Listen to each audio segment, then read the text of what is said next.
All right, guys, anxiety is real. We all know that, but sometimes we feel like we have to avoid it. We have to put it under a rug somewhere, not talk about it, and it'll just go away. But with the guest I have on today, such an amazing woman. She is incredible. She's not only a national speaker, best-selling author, host of Rhythms of Life podcast. She understands anxiety. She walks her talk. She's a real deal. And she's going to come on today to talk about something we all need to hear right now. This is a very important part of the conversation, how to develop resiliency in the tough times. So I'm super excited about Rebekah Lyons joining me today. Rebekah, thank you. Oh, thank you, girl. It's exciting. It's fun to be with you again. Oh, I love sharing time with you. You are just so authentic, so real. That's one thing I love about you is that you know what you're getting into. Like when you have a conversation with you, you're not gonna like play a game. You're not gonna skirt around issues. And and I think that's the beauty of it, is that the things we need to deal with, we're just gonna bring it all up. We're just gonna, it's kind of like, let's declutter some junk drawers right now in our heart. For sure. But yeah. So first of all, you have a brand new book out. Okay. It's called Building a Resilient Life: How Adversity Awakens Strength, Hope, and Meaning.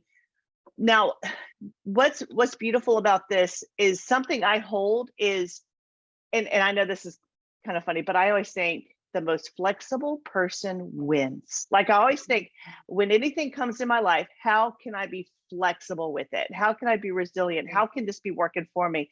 So I don't know if this kind of like underlies what you're doing here, but what made you even go into this? Oh my goodness, girl. I love that you're starting with that phrase. It's so good. It's so good. Well, this obviously came in the throes of, like, my last book, Rhythms, came out about 6 months before lockdown. And then everyone had a lot of time to really put rhythms in their life for mental health. And about 6 weeks into COVID, I remember I was on a mental health summit, and obviously Zoom, because we were all at home. And it was for next gen. And my kids are that age. They're 22, 20, 18. And then I have a 9-year-old we adopted. So apparently we're in all the stages back in third grade. But launching those older kids and watching what happened with them and their peers in that season, how suicidal ideation, even in tweens and teens, just tripled in those first 3 months of COVID, I thought, whoa, we really need to pay attention to this epidemic. It's not just a pandemic, it's a mental health epidemic. And what are we doing about this? And so I really wanted to research. I went on a bike ride right after that summit, and I just heard the gift of resilience is that it awakens the human heart. And I was like, wait, what? It awakens. It does awaken, but I don't know that it always awakens good things. But what it did is, as I began to unpack it, I realized adversity does awaken. It awakens what you're made of. It awakens what's worth fighting for. It can awaken, obviously, despair and desperation, but it also usually tends to yield towards hope, right? Because pain will become purpose if you let it. That's the caveat. And so I think what happens is that when all this went down so quickly, I thought our kids really need to know what it means to have tough times. But then I started to just research and realize, well, I need this too. Clearly, we all need this, because as parents, we begin to spin out if our kids are spinning out. And we don't always know how to even actually retrain their brains, much less our brains. And so I went back to just the definition of resilience. I'm like a study nerd. I researched for a couple of years around this topic. There's tons of psychiatrists, psychologists talking about resilience. And so popular culture, if you don't mind, I'm just going to share this. There's a chapter in here called Resilience Really? What is resilience really? And I went to this thing called Aesop's fable about the mighty oak tree and the reed. And he says, why do you not plant your feet deeply in the ground and raise your head boldly in the air as I do? The reed responds, I'm contented with my lot. I may not be so grand, but I think I am safer. The tree scoffed and said, safe? Who shall pluck me by the roots or bow my head to the ground? And that same day, a hurricane swept through, tearing the mighty tree up by its roots, casting it uselessly on the ground. While the little reed, though bending to the force of the wind, never lost its footing. When the storm passed, the reed stood straight upright again, stretching tall. And I thought, okay, there's two definitions of resilience in the Oxford English Dictionary. The one in 1600s that said it was like to rebound or recoil, from the Latin word resiliere. But in the 1800s, they came back and said it's actually to resume that original position after a season of being compressed or bent low. And I thought, oh, okay. So what we're experiencing now is a season of compression. Just imagine all of culture and this like collective panic attack where we're just being contracted, right? We're being squeezed from the outside in, and like whatever's there, good or bad, it's coming out, right? Yeah. The things we kind of try to avoid or dust under the rug, the resilience techniques we put in place prior or did not put in place prior, is now what we are reaping the effects of. And I thought this compression doesn't often have an end date. Sometimes we live with some chronic form of stress, chronic form of residual trauma, maybe because it wasn't resolved in our youth. We put it in a bucket to compartmentalize, to maybe disassociate because that helped us survive as kids. But now as adults, that bucket has not been revisited. And all of a sudden we're acting out in ways because there's some containers over here that we'd rather avoid, but we need to actually re-enter. And so as a result, we don't know even how to help our kids because we're still navigating our own stuff. Marriages that imploded because we had no choice but to face one another, or kids that, just finally they lost their coping mechanisms. And so this just is what happens. I don't need to continue to state the obvious. And so I thought, okay, if we're not people who bounce back, right? I mean, we would love that, but that's like saying we can be tossed against a wall back and forth, and not eventually become cracked or deflated. And that's just not true. We're not right. In fact, I write, we're not people who just bounce back. It's this idea of, it says popular culture limits us to this, and while I appreciate it, it's broader. Bouncing back acts as if it's simple and quick, but we're not people who simply bounce back. We experience trouble. We endure unspeakable tragedy and ambiguous loss. Sometimes it takes a lifetime to heal, and we develop wounds and scars. But resilient people experience this pain with honesty and bravery, and they become stronger, not despite the resistance, but because of it. And so as a result, I think I just started to go, okay, what are the places in our lives that have been hard? So that year for me, 22 years of being a mom of a son with special needs, born with Down syndrome when I was 26, he turned 20 that year with COVID, and he had the hardest year of his life, which therefore meant all 6 of us had the hardest year of our life. Absolutely.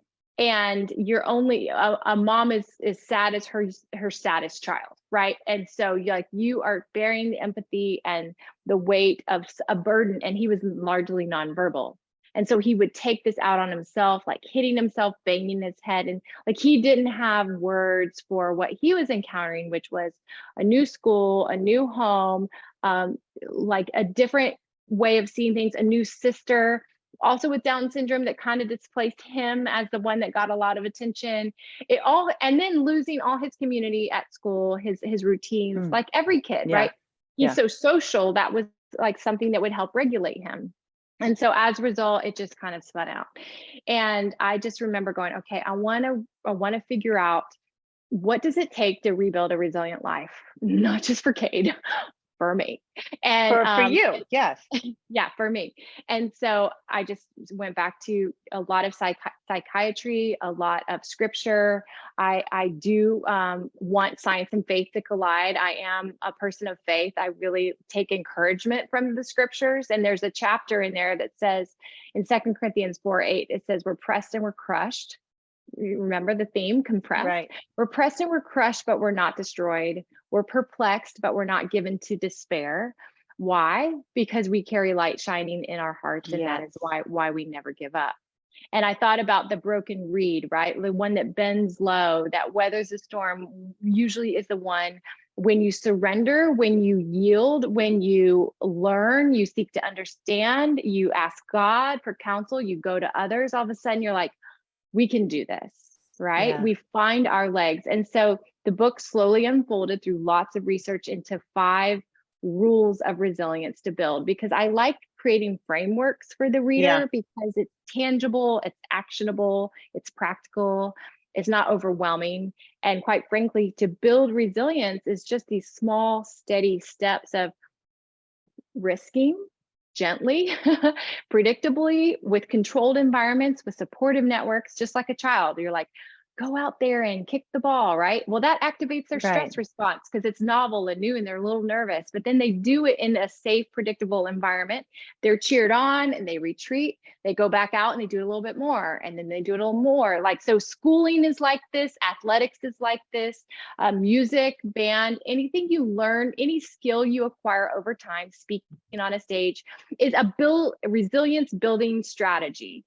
And so if we want to raise resilient kids, just like we want to become resilient adults, we have to activate those stress response systems in moderate, controlled, predictable ways with supportive networks around us.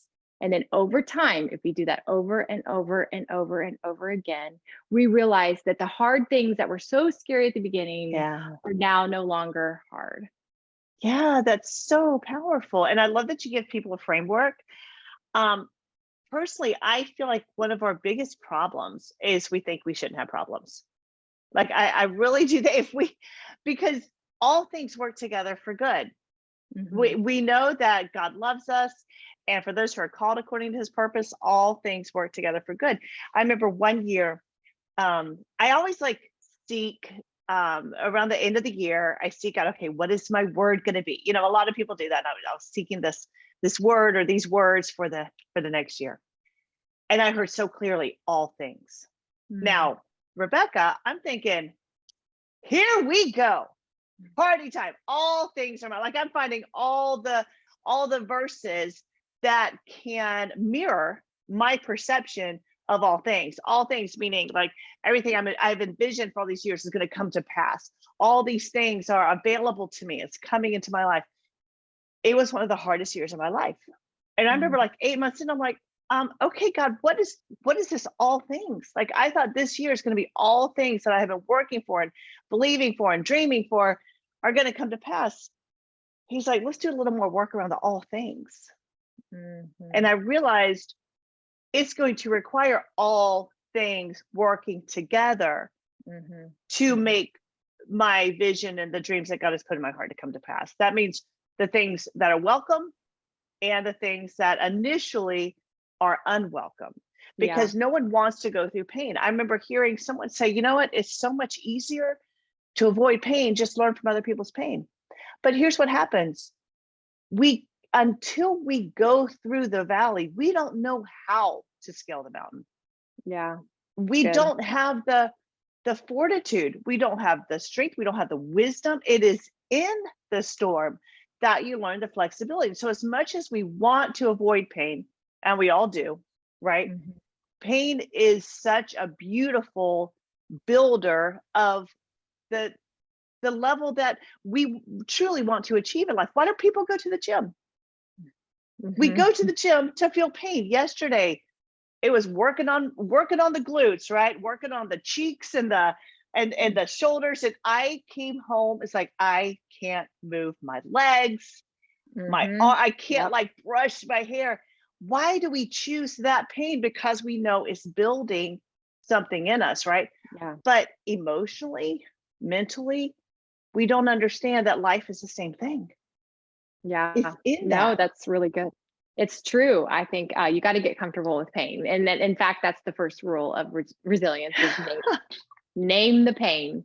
And the beauty about naming the pain is that pain will always become purpose if you let it. I love your verse about all things work together. I had a similar one, like in everything, give thanks, for this is the will of God. And you're like, really? Like everything? I don't know that this was your will. Was this your will? Like, I don't know. But it does work for good, right? If we let it, but it does require us allowing the pain to teach us something. It's such a good, in fact, I have a chapter in here called Anxiety.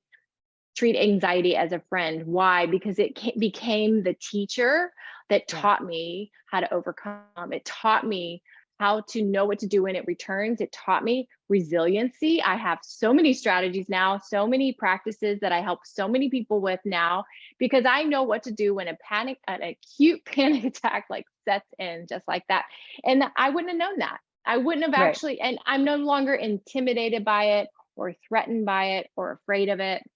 Whereas before, like, fear was a bully that just grew because I would always retreat from the places that I wanted to avoid. And so I, in that chapter, say turn toward the pain, not away. Right. Why? Because it's just like cognitive, like when you go toward that thing and you overcome, then all of a sudden it's no longer the threat that just looms in the background of your mind. And so naming the pain is that first rule. And it has to happen first. Because if you can't acknowledge what is, then you can't heal what is hidden. Like you have Right. to own it. You have to put it out there. You have to invite someone in, right? Yeah. Like we're not going to build resilient lives alone. You invite somebody in with reciprocity. So it's a mutual sharing of vulnerability. You're not the problem to be fixed, right? You're a person to Right. be loved. So you do this together. And then you get in a rhythm of confession. And like for me, like it doesn't mean you're Catholic. It just means like you get in a rhythm of telling the truth. And you tell the truth in a way that speaks life, like not like everything is terrible, we might as well quit. No, the truth is this might be what I'm feeling right now. Thank you for sharing this with me so it feels a little less heavy. I know that I'm not alone and that this is not the end of my story. And then we can say that to one another and we can walk with one another in it. And sometimes just getting it out of our bodies and our minds, just saying it and getting it out there with some form of movement too, regulating rhythms is actually what calms the brain. Then all of a sudden we're like, wow, we can do this. I don't have the answers, but I know I feel a little lighter today, even though the Yeah. circumstances have not changed. Yeah. And that's a problem. We think the circumstances have to change. And I was coaching someone the other day, and it was like, I'm gonna be so glad when this is over. Like, and I know there's people listening or watching right now that are like, Actually, that's true. Like when this period is over, or when this pain is past, or when this whatever, like whatever you're calling this period, you're saying, I'm gonna feel a certain way at the end of it. That's going to be relief. However, all we have is right now. So we think it's going to be better there than it is here, but we don't understand we have the power to make here as beautiful, as powerful, as free as we want to. Yeah. Because in every moment, we still have the all sufficient one within us. So we are sufficient. And it's almost like that, like I call it getting out of your time zone. Like I think a lot of people, when they do a couple of things when they're in pain. First, we buffer from it. Okay, let me scroll, let me turn on the TV, let me like distract myself, let me eat or something. We buffer from it. Or we step out of our time zone, which is I'm going to go in the past and feel guilty, or I'm going to go in the future and feel anxious. Instead of just, I mean, Jesus was like, why you don't even have tomorrow? Like, chill, bruh. Like, you don't have tomorrow, you have today. So if we can center ourselves in today and move into like getting that rhythm into today, and like right now, I'm okay. I actually am okay. When I take my eyes off the circumstances and look inside, I'm sufficient. I'm enough. It's okay. But we don't want to do the work. We think that somehow magically circumstances are going to change. We don't understand that everything outside of us just came from within us. So let's do the inside work. Why do you think people continue to push that off? Like it's so valuable to do the work, but we don't always want to sign up for it unless we have pain and we have to. Yeah, I think a lot of people have a hard time approaching that work alone. So when you name the pain with someone, then that person allows you, it helps you. The rule too is shift the narrative. So if you're able to name it and then you're able to go, okay, can I invite someone to help me think differently about this? How can God show me how to think differently about this? Once you begin to shift that narrative because you've said it out loud and now you're like, okay, I don't know that that's exactly true. It's just been swirling in my brain alone for a long time. Now that I'm sharing it, I want to change the narrative. And that narrative shift then gets you ready to do the third rule, which is embrace adversity, which is very much doing the work. it is all about resistance training. It is about retraining your brain. It is about preaching to yourself. It is about going to the gym, moving your body, doing regulatory rhythms, all these things, but you're not really ready for that if you haven't named the pain, right? So Yeah. it is a process of, we're all in process. This process is something we're going to live with our whole life. And you might have mastered it in this one area, but then something new comes in that's really hard. Maybe it was your work at one point, season of life, another season, it's like your kids or it's your marriage. And you're like, oh, I get to start this over. I get to name the pain again. I need to shift the narrative. And now I need to go embrace this head on. And I'm going to do it not alone. I'm going to do it with these incremental steps that help me grow in my Yeah. strength. And I like the resistance training that you mentioned. I talk a lot about the gym, right? Like we don't just run in for the first time and like throw some barbells in the air. Like we've probably started with bands and, we probably didn't just do 20 pull-ups. We had like the extra ones that helped us get up a little higher so that we felt like we were trying. Yeah. I'm like that in the gym. I feel like I'm walking in sometimes as an amateur going, I never thought I could do this 6 months ago, but with just small measured steps, like I said earlier, just these small measured steps that are controlled and predictable and planned with supportive people. I mean, that's the gym, right? Everyone's like, go, you can do this, Yeah. whatever your group class is. I was like, you're right. I can do this. But I wouldn't have thought that 3 months ago, sitting on the couch, watching something Right. and feeling really like discouraged about my body. So it is a collaborative thing. It takes time. People want to do the work if they're not alone in the work and if they're encouraged to keep going. And that I think is what we can all do for one another. Sometimes I'm the one offering the encouragement. Sometimes Yeah. I'm the one receiving it and needing it for myself. Well, I think that also boils down to, we have to be open and honest and we have to share it. Like at first, like nothing can happen, no healing can happen without that first awareness. Like we Mhm. first do like, okay, this is real. I'm struggling. This is real. But I think we really have to look at who we're sharing that with because I call them mean girls, for the movie. Like we don't want to share them with other people that are just gonna like dump on it with us. Like we don't need help on dumping on things, right? We're Right. really good at that. We have this innate skill on how to see the worst in every situation.